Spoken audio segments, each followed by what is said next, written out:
Good evening, ladies and gentlemen. We have another exciting night today. Today we have Jelle presenting and Wim over there. But we also had young Joost on the island to do some research as well, but he's not presenting it today. I want to thank Culture Funds Caribisch Gebied for making this all happening. Also Amohana for hosting us here tonight. And enjoy with Jelle as first. Hi, hope everybody can hear me. I'll try to speak loud. Microphone is broken. So I'm Jelle Delavez, I'm a bee researcher. I'm working with Naturalis and with University of Tartu and University of Aegean. I have studied many islands and now I'm studying the Caribbean islands. I'm still learning a lot.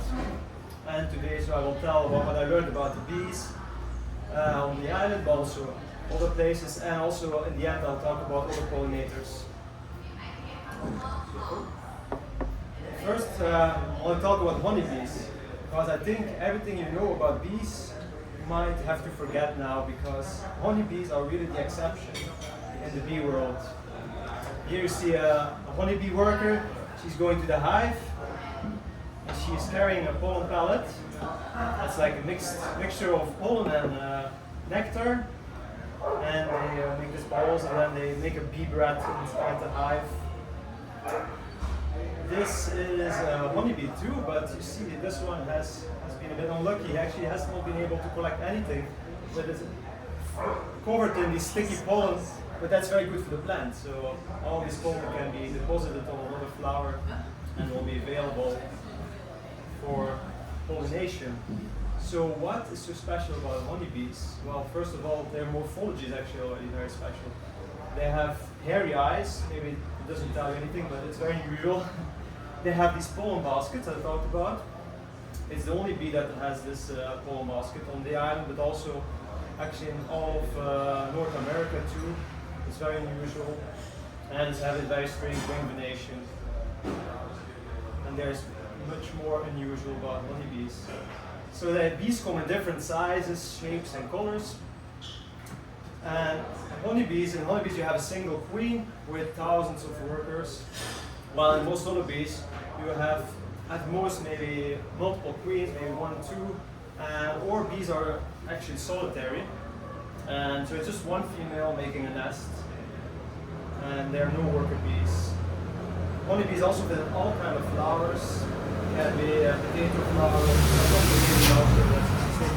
but yeah, and most of the bees are specialized. Honeybees, they make nests in hives, while other bees, they make burrows in the ground, or they nest in small cavities in wood or in stems. And luckily for us, the honeybee is the only aggressive bee. It's the only one that has a barbed sting, and it's really protecting its colony for intruders, while other bees, they actually can be sitting next to the nest, even sitting on the nest. They won't sting you until you really take them in your hand and squeeze them, then they of course will sting.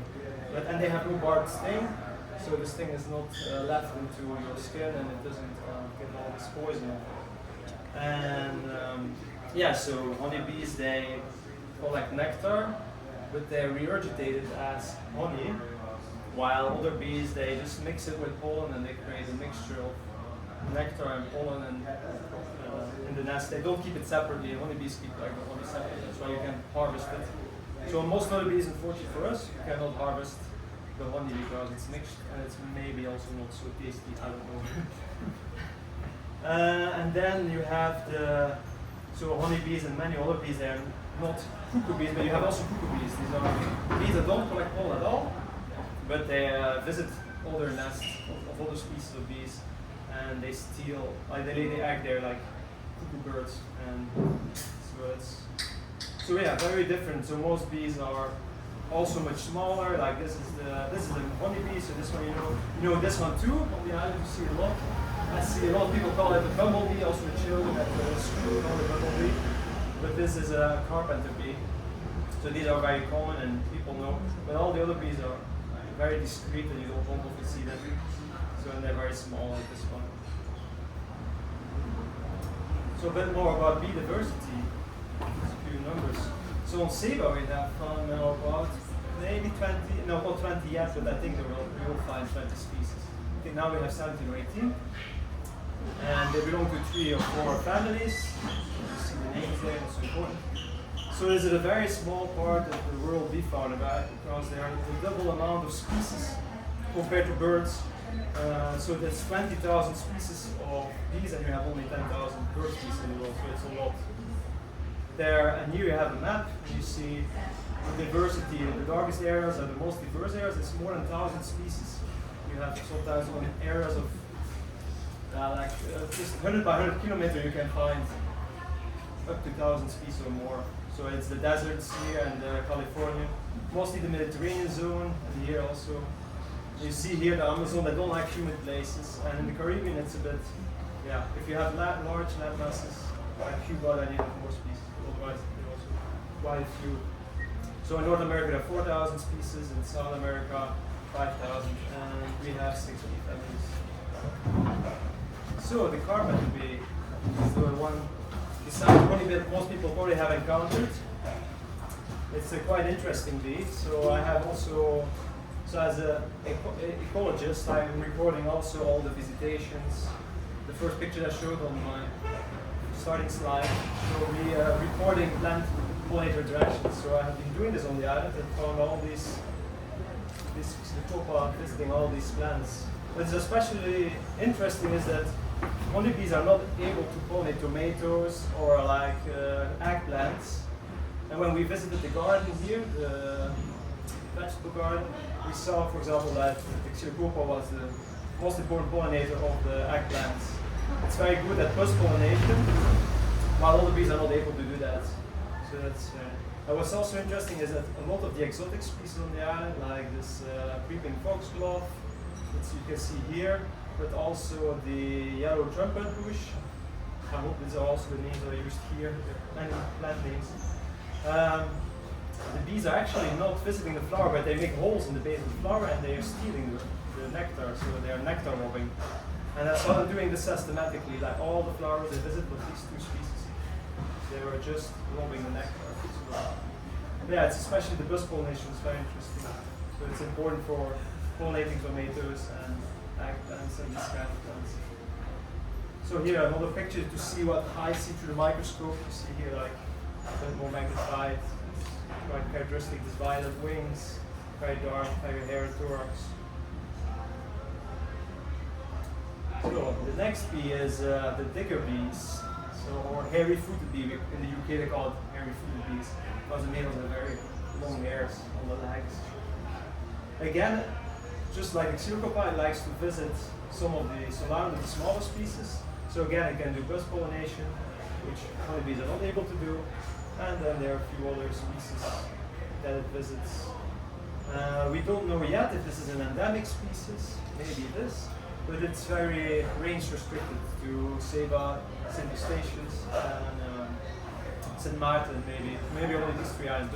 We have to see, to study the taxonomy. It also likes to visit this plant, the porter reed, I think, is it? Yeah, the blue flowers. Then the next digger bee is the oil digger bees. Maybe you have seen those 2. I've seen them here in the garden.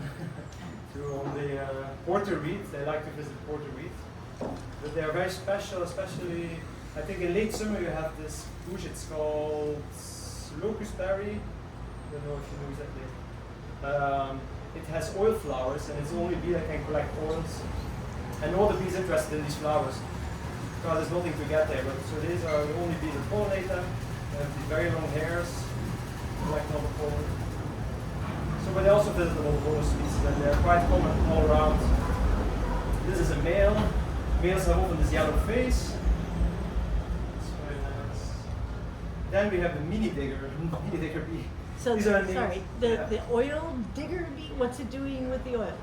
So the oil, it's just like with nectar, like other bees, they use nectar and pollen. This bee uses more oil and pollen to feed the larvae, but also to protect it against fungi. Like they also coat like the nest with this because it's a very sweet substance. So fungi, everything likes to grow on this. So a lot of bees have to do this to protect their food. But these have chosen evolutionary, they have evolved with this one plant and they use it as a food source and to protect the pollen.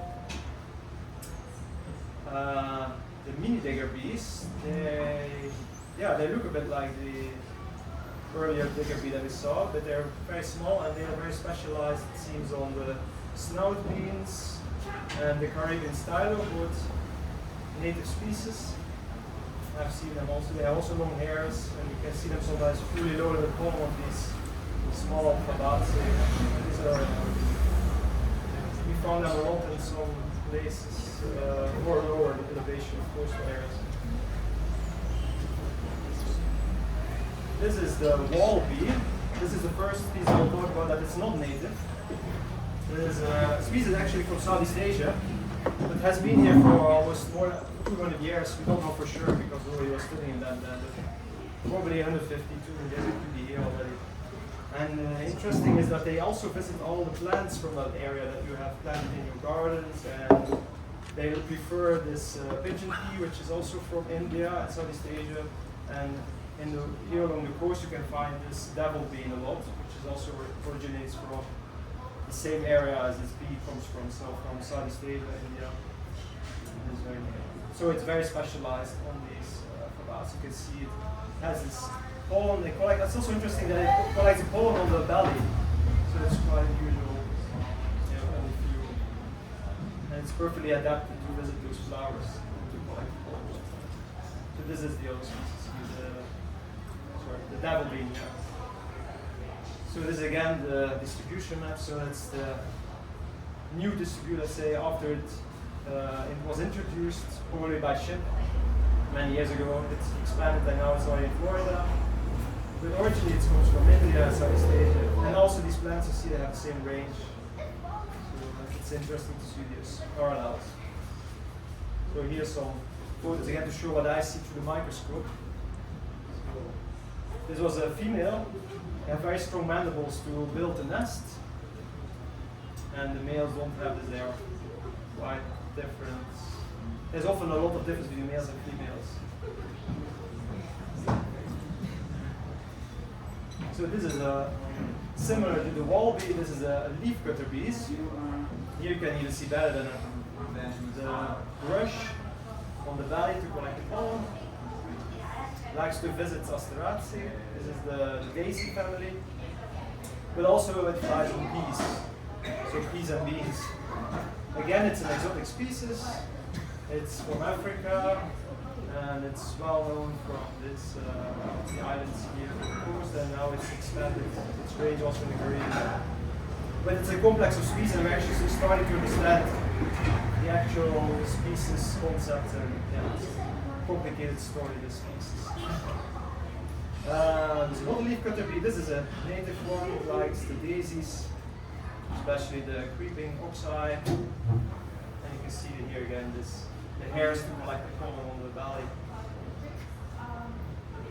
So again, they come in many different sizes. And so there we have seen a lot of specialist bees now and a few generalists. The furrow bees, yes, these are interesting. They are more like honeybees because they are social bees, but not as high level of sociality as the honeybees. So they make small colonies, maybe up to 100 workers, possibly less. But again, a very difficult group taxonomically, so we don't really understand which species we have, so there's a lot to study. We know there are these blue-green ones, that's easy to recognize, and then they have the more darker ones with black abdomen and only green mandibles. Do they get attracted to the sweat? Some of them do, like these blue ones, yes. These smaller ones, they don't. So it's a bit depends on the group. They visit all kind of flowers. So we found a lot on these daisies, but also on, in the garden on coriander. They were the best pollinators, they were full of pollen. While the honeybees were just there to take nectar. But they visit many kinds of flowers. So here we have an overview. So we have seen some plants, and here I kind of put them by color and by the complexity of their flowers. So we have seen these furrow bees, social bees and honeybees. They visit a lot of these flowers. And then these complex flowers, these bees, they're all visited by these wall bee, leaf cutter bee, and then this is the tomato flower, eggplant, and also the one very complex flower that can only be pollinated by this carpenter bee and by the digger bee, the two digger bees. And that's a bit to give you an idea about how important it is to have like a lot of variety of native plants in both shapes, colors. So it's cool. Also when you plant plants in your garden, it's better to have native plants and to choose a little variety for the bees. These bees, I put them separately because they don't collect any pollen or nectar. These are the cuckoo bees. One of them has an English name, this one, because they have a very sharp tail. So they call it a sharp-tailed bee. This one doesn't have a name, but both of them. This one is the cuckoo bee of the bigger digger bee, and this is the cuckoo bee of the leaf cutter bee. I visit all kind of flowers, but it's not picky at all, of course. It just goes there for nectar. How big is that one? That one's really small? Yeah, it's about the same size as the leaf cutter bee, so it's about 1 centimeter around. So, beside bees, we have many other pollinators. So we have also seen bee flies on the island. It's probably new. Nobody has seen bee flies before, I think. Then we've seen many wasps. Butterflies are also pollinators. Moths, of course. Sorry, so if we're seeing bee flies and they weren't documented before, do they come in on plants, or they travel on plants, or why are they here now? I think these ones have always been here. Nobody knows. But there were very low numbers of them. Maybe we're just here at the right time. Because most of them also are like cookie bees. They're parasites. So they're out they mostly live as larvae and egg and live very short time as adults. And then they just spend some time looking for the hosts and then they vanish. So we have the moths, of course, butterflies and beetles. We have actually see very few beetles here on the flowers compared to other regions. But there is, of course, more important here, and this is the bats, and especially the hummingbirds and other birds.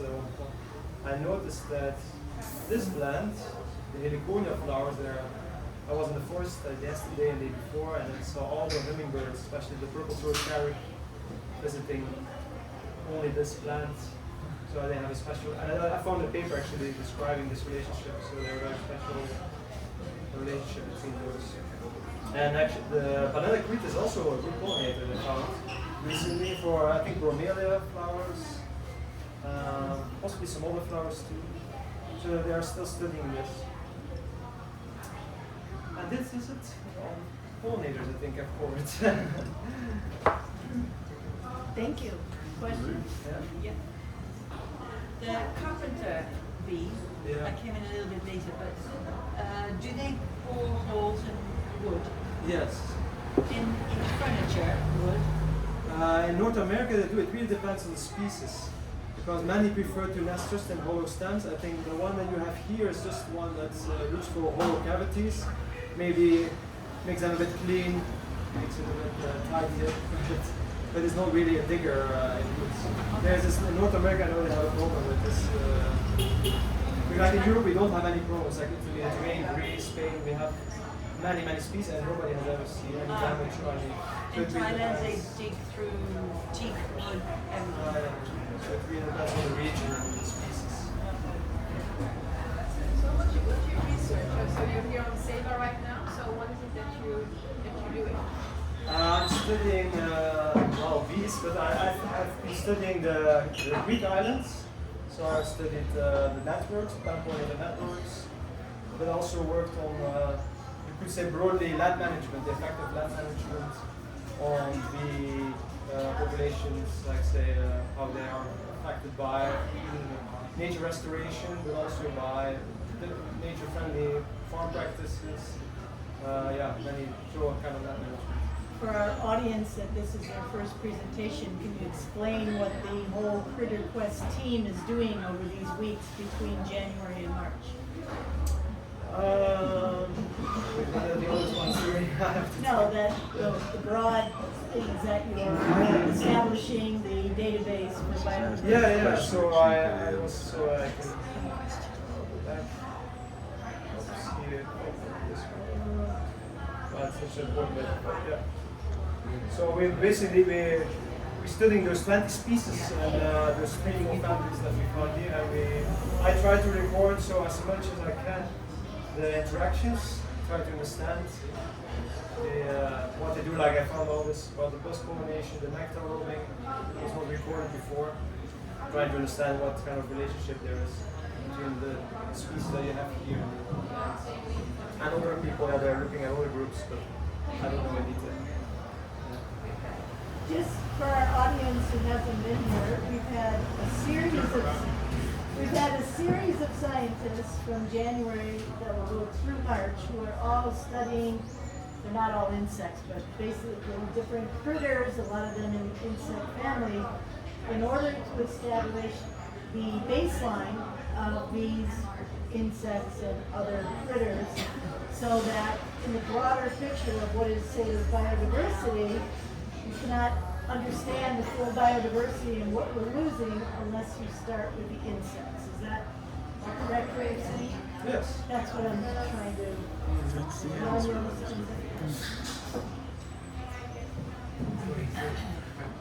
Yeah. Another question. We want to get rid of Coralita, but I see that Coralita is regularly a host for the bees. So let's say we can get Mostly rid the of honeybees. honeybees. Mostly. So if we get rid of the 99%. Coralita, that's not really a big problem because we can do without a few honeybees, no? Yeah, I think there's enough other plants. Maybe the native plants will come back. I mean, there were plants before. The Coralita was there. They're just kind of competing. So I think when the Coralita goes, then there will be other plants Okay, that might be as beneficial. that's good. Keep killing Coralita. So you have bees that live in colonies and bees that live in that are solitary, right?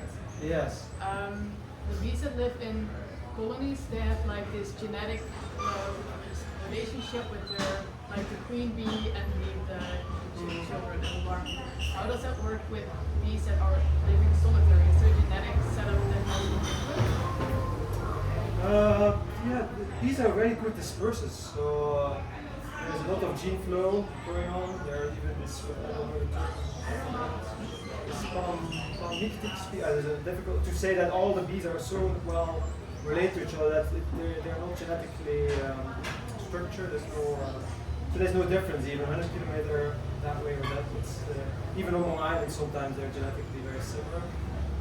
But it really depends on the traits like the bee.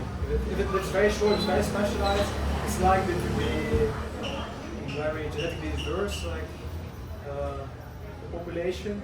So maybe the west side or the east side of the island might be already quite different. But other bees, the social ones especially, even if they're not that social as honeybees, like the small ones, they seem like they might not fly far or not be good dispersed, but actually because they have these huge populations, they are genetically quite uniform. They're very successful at establishing new populations.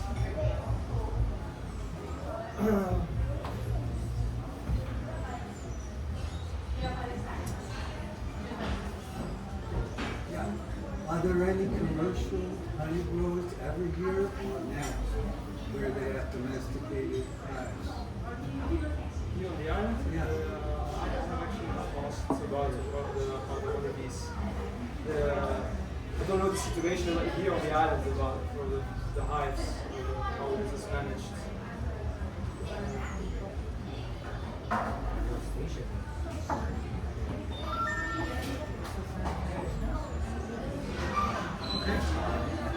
People are trying, but not really. Nobody's selling honey really. Right, well, that's a good sign. But you worry about species coming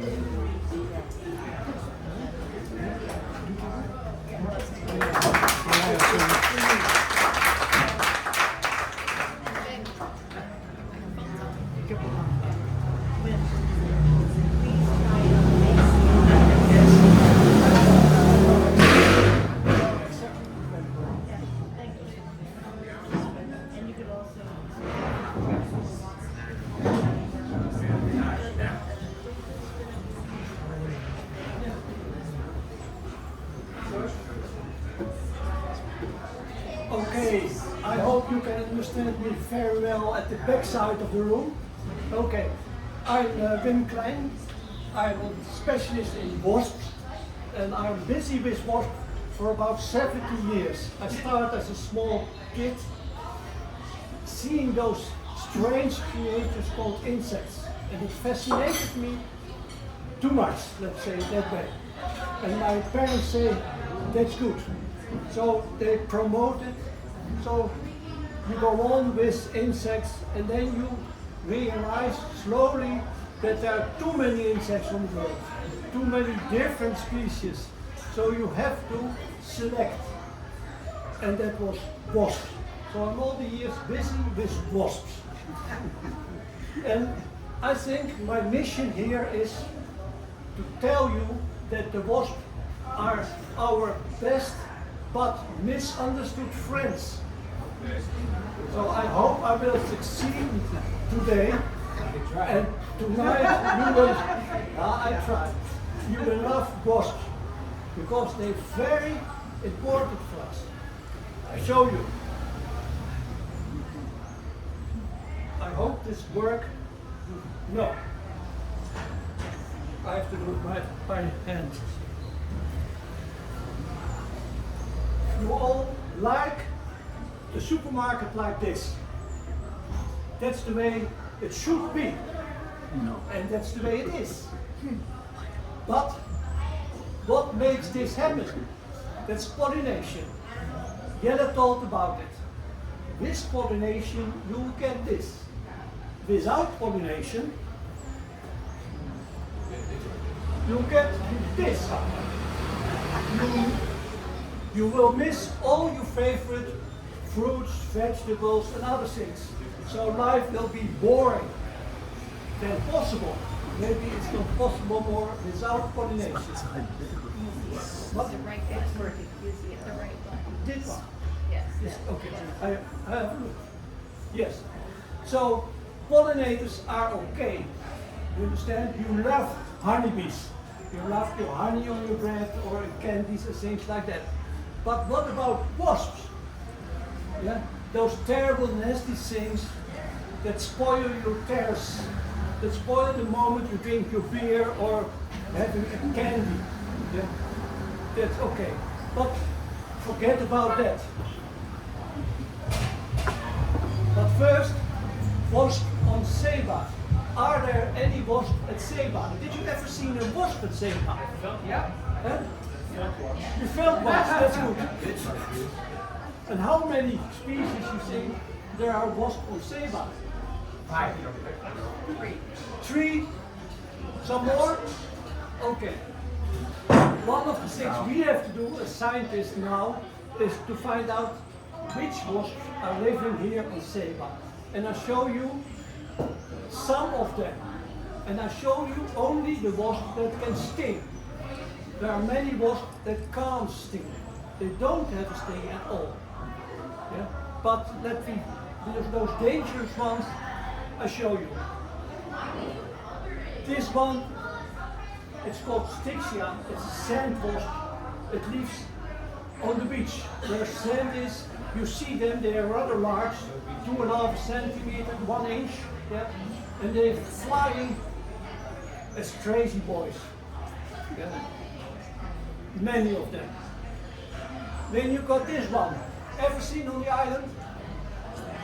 A mud dauber. It makes its nest of mud on the wall, on the roof. Do we have them on Seba? Yes. Yes. Yeah. They I've stung never me seen them. many times. Yeah.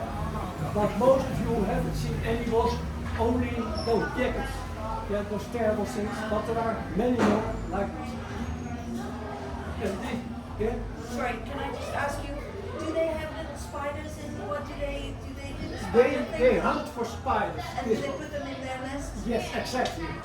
So you have seen that in your... Not here. Okay. Somewhere else. Then this one.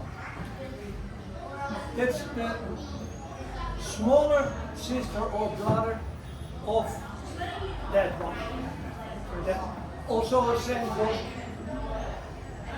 behaving a little bit the same, and they hunt for flies. So they're predators of flies. Then this is the ugly one. That's why we hate wasps, because they seem to sting. But you have to realize, if I come to your house in the evening and I don't knock at the door but open it, what will you do? Sting me. So they do. Yeah. And the other things they do when we eat, and I come to you here, you're eating your snack, and I take a piece of it, as if you will do something to me. In nature, food is free. There is no sign, this is for them, or this is for. So a wasp sees food and takes it.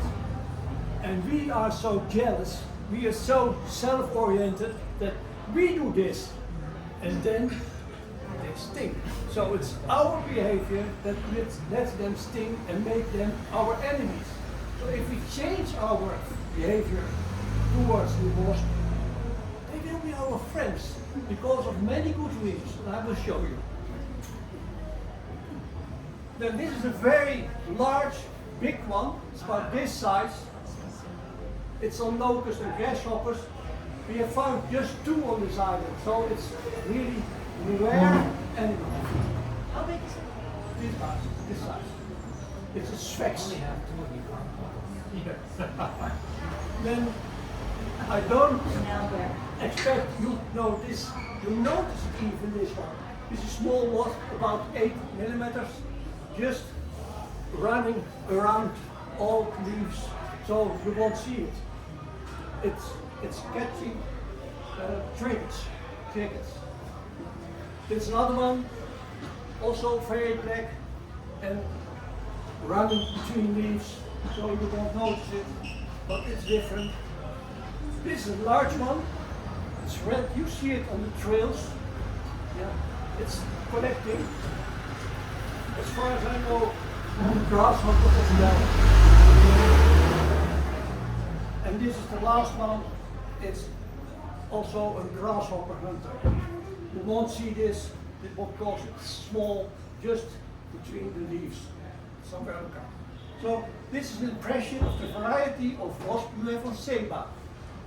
On the world, we have more than 150,000 different species of wasps.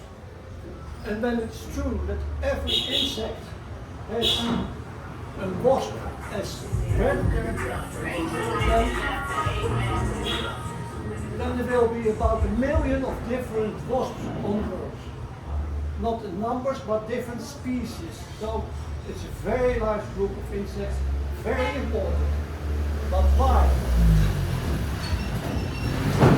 Well, what they do?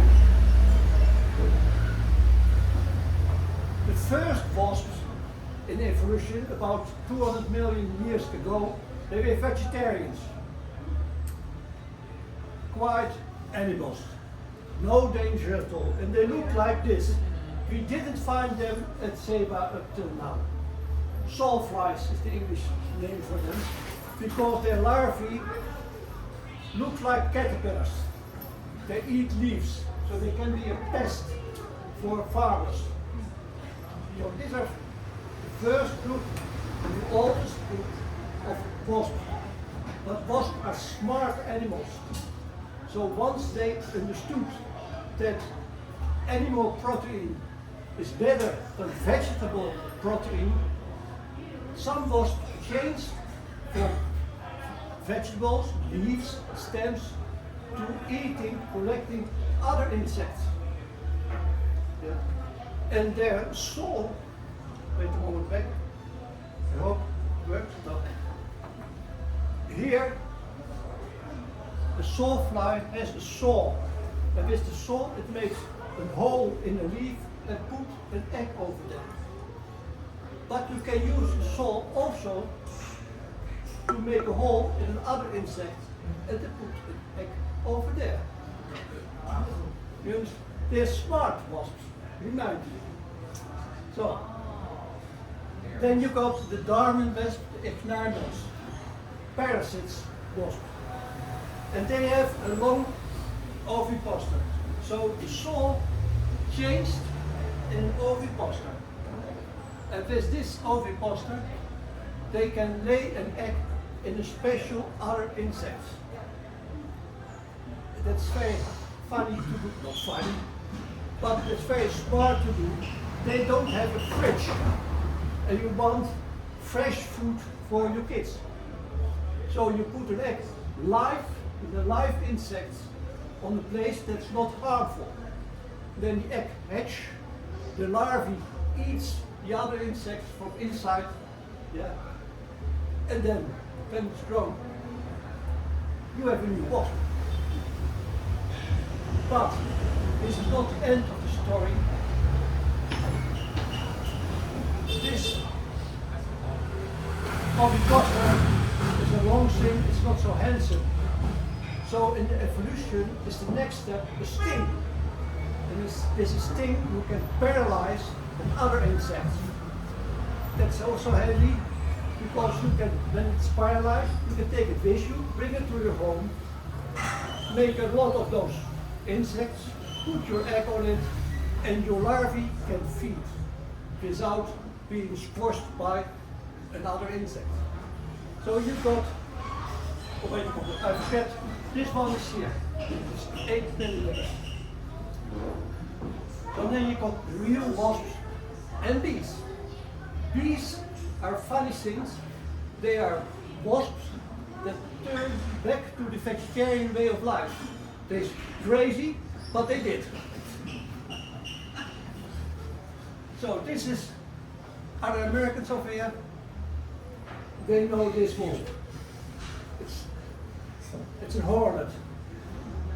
It's a beautiful hornet. Sometimes a little bit nasty. A little bit. And this is an orchid bee, one of the spots you've seen on Jelle's presentation. Okay. So these are the type of wasp they are. The sawflies, vegetarians, they ignites, they paralyze other insects, and the wasps, they hunt for insects. So that's very important for plants because they hunt for caterpillars, for bugs and flies, from other pests. So they save our crops. You understand? That's why they are our friends. Without wasps, there are too much caterpillars, they eat all vegetables, there are too much flies, they spoil everything, there are too much bugs, they spoil our crop as well. But sorry, you just showed a wasp whose caterpillars ate the crop. Exception. Okay. Yeah, the problem is with insects, There's a hole in your theory. yeah, of course. There's always, that's the problem with entomology, there are always exceptions to the rules. And I make just a rough sketch. Okay. I can go in detail, but then they're not ready tonight. So then wasps have two types of life cycle. You have heard it already with Jelle's story. You have solitary ones, like the mudhauber. That means that the women, male don't do anything. They just fly, eat, mate, and then they go away. So, but a female wasp, they do everything. Do the job. They So what they have to do is to make a home for the kids. Then they have to hunt for prey to feed the kids. Then they have to lay an egg and protect the nest against other He predators. wonders why she nags. Huh? She wonders why she nags and complains. Okay, so you see here the mudhauber, mud, and this one is connected to this type of wasp. Oh, sorry, spiders. Then we have wasps that live socially. That's more complicated, and that is more smart. This is the jacket, yeah. And you see, they make together a big home. The larvae are here inside, and they put their eggs in it. And cooperation is always better than do everything alone. So you can divide jobs. You are good in ironing my shirt. You are good in cooking. You are good in shopping. That's the way they do. Yeah? There's only, so these are the social ones. And these ones are in our eyes the most aggressive ones because they have to defend a home. The other ones also have their home, their nests, but they don't attack us. These social ones, they know how to defend their home. But in nature, there's always some smart ass who says, I don't want to work. Why should I make a home? When another makes a home, I can capture that house. No. Males just eat, mate, and that's it. So, you have cuckoo wasps. Like a cuckoo bird, they put their egg in the nest of somebody else and they become feeded by the host species. You have them in wasps too. And they are very beautiful. Cooks and thieves. This one, Jelle jewel wasps. We haven't found them here. On the other islands we have seen them already. So we're looking for this kind of pirates. Okay. Yeah? And they're very smart because they know that their job is dangerous. For if they are in the nest of the host and the host notices this, the host will attack it immediately.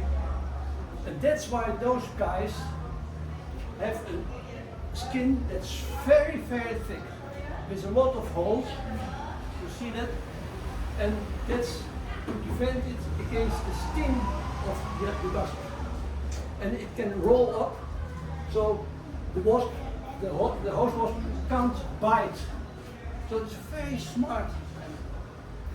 And the smartest of these jewel wasps, they know wasps are prey, hunting for prey. So they know when I put my egg on the prey, then the wasp, the host, will take the prey, be glad to have food for the kids, but there's a Trojan horse in it, the egg of the jewel wasp. So they're even more smart. Okay, then the last one, everybody is afraid for this giant Asian hornet. It's collecting wasps of bees. That is big. That's a big. Big one is about this size. Wow. Really, and be careful for them because they defend them very, very good. I've been in Bhutan for many years active, and there you have those wasps. And we were warned to stay at least 200 meters away from the nest because they look very carefully. That guy you don't trust. And what you do with people you don't trust, you kick them off. Okay. What I've told now is just a little bit of the amazing world of wasps. There's so many other things to tell. Yeah? I tell you one thing, one last story, and then it's okay. There is a wasp that lays eggs around a leaf, just at the rim, how do you call it? The round? Parameter. Parameter. The edge, that's the word I look for. They just put eggs on the edge of leaves. It's only my fourth language. And it lays many eggs. And then there's a caterpillar coming, and the caterpillar starts eating at the edge of a leaf. So, eat all those eggs. Nothing will happen. Nothing. And then the caterpillar goes from leaf to leaf, and then there is a Ichneumon, a Darwin wasp, that loves that caterpillar. And lays its egg into that caterpillar. And then the other egg is swallowed of the first egg, wasp gets active, and it goes to the other egg and stays there. Leave it till it has eaten all of the caterpillar. It makes a pupa inside that caterpillar, and then the egg knows, now I attack the pupa of the other wasp. Yeah, I Yeah, know. and so that's many steps, and that's the reason why there are so many eggs, because the original wasp doesn't know if the caterpillar will come and if the other wasp will come too. Ah, So it's to reduce risk. No, how do you say that? to high in the chances. Yeah. It's actually Many eggs. That's one of the many stories of lives of wasps. And I didn't talk about the diversity of forms and other behaviors. But if you like to do so, these two books are wonderful, just published 2 years ago or 1 year ago. And they give you a splendid view of the diversity of wasps, and especially our misunderstood friends. That's it. Thank you.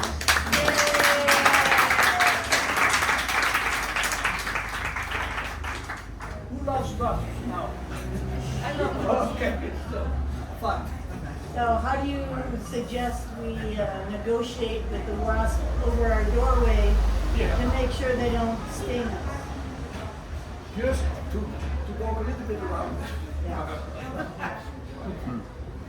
I heard if you build a bigger nest out of papier mâché or cardboard, a bigger one than the original wasp nest, they will go away somewhere else. You don't harm the wasps. So maybe I didn't know that. Yeah. But in the Netherlands we have a service that if you have a hornet nest in your house or near your house, then we come and collect the wasps, don't kill them, Okay. and bring the whole nest to another place. Okay, good. We don't have that. Who wants to volunteer? Okay. Other questions? In your 7 decades with wasps, Yeah. you tell me a few of the times you got nailed. I didn't count, but that's a part of my job. Yeah? You never got stung. Yeah, many times, of course. That's what I Yeah. meant by nailed. I nailed them many. They nailed you. No, I mean, there is a small part, just a small drawing of a museum. There you see wasps walking, and they put all entomologists pinned on the wall, like we pin them in our boxes the wasps. I think that's good. So when I die, I'm afraid that at the gate of heaven there are a lot of wasps waiting for me. Now it's our turn. Yes?